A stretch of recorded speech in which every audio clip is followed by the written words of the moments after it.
भगवान महादेव की अमृतवाणी से निकली श्री राम कथा। माता सती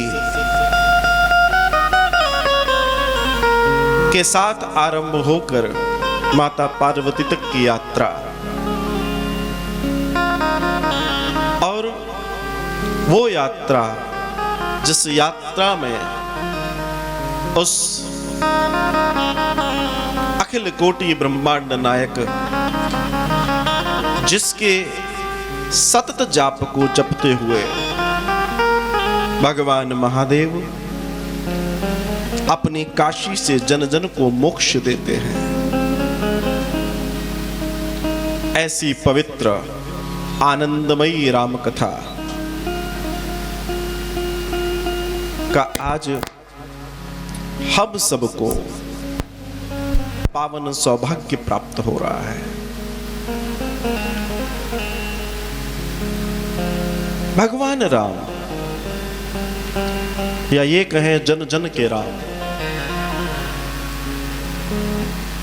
राम सबके हैं, सब राम के हैं। राम कथा समस्त जीवों के जीवन का आधार है, या ये कह लें कि आपकी आत्मा रची बसी है राम के नाम से। और भगवान की परम पावनी इस कथा का कोई अंत नहीं है। ये हर पल सुगम सरल सरिता सी बहती हुई, आनंद देती हुई, सभी के जीवन के कल्याण के लिए तत्पर है। और भगवान श्री राम की कृपा सब पर होती हुई ये बाबा तुलसी तक पहुंची।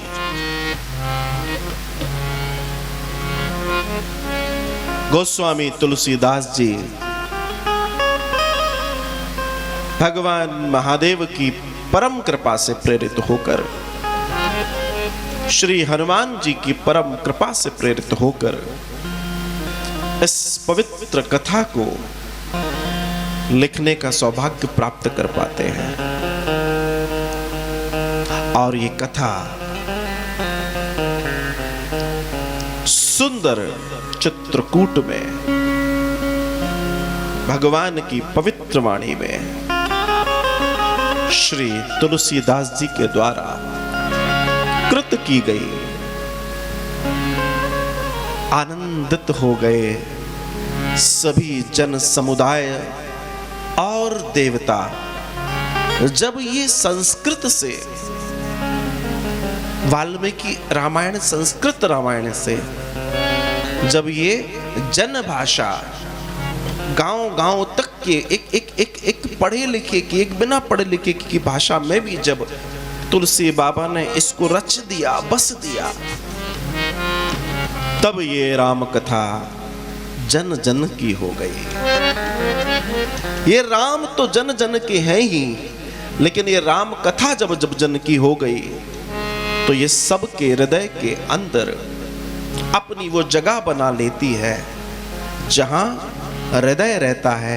हृदय में जैसे नारायण रहते हैं वैसे राम की कथा भी निवास करती है। और ये आनंद का सौभाग्य हम सब का कि हम सब आगामी 9 दिनों तक इस पवित्र कथा का रसपान सुनेंगे और आनंद लेंगे। तुलसी बाबा कि हम सब पर महती कृपा है जो उन्होंने इस सुंदर राम चरित मानस को हम सब के लिए उपलब्ध करा दिया। जी हां, राम चरित मानस।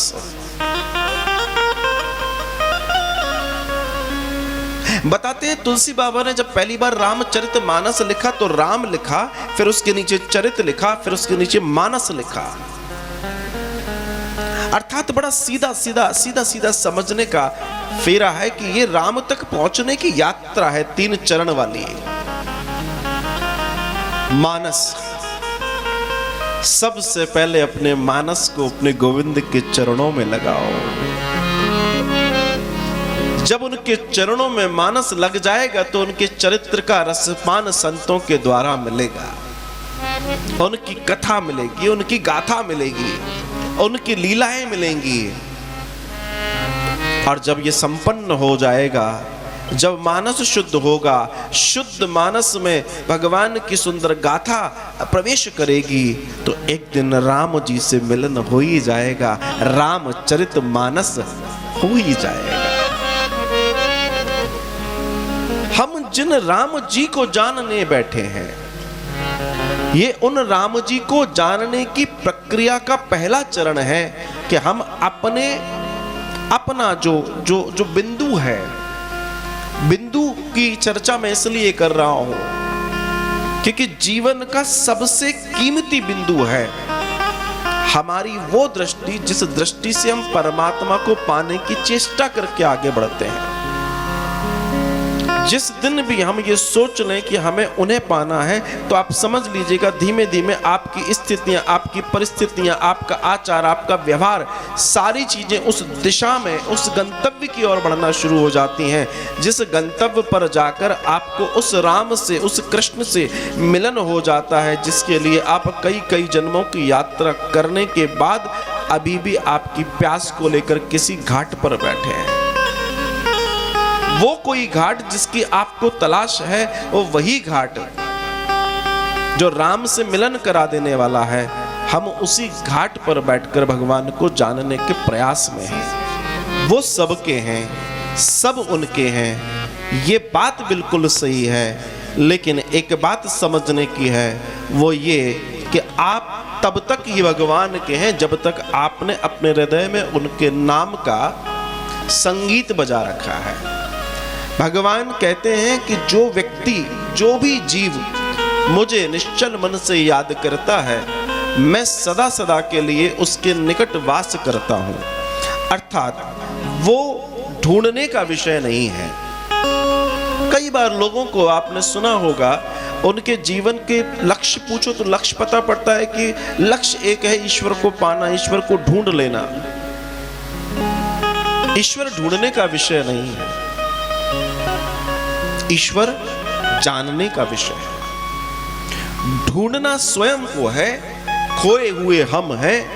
ईश्वर तो सर्वत्र है, कण कण में है, पल पल में है। सिर्फ अंतर इतना है कि आपको अपने आप को एक दिन ढूंढकर उस गोविंद के चरणों में रख देना है। और जिस दिन आप रख देंगे, उस दिन आपके जीवन का परम कल्याण आरंभ हो जाए।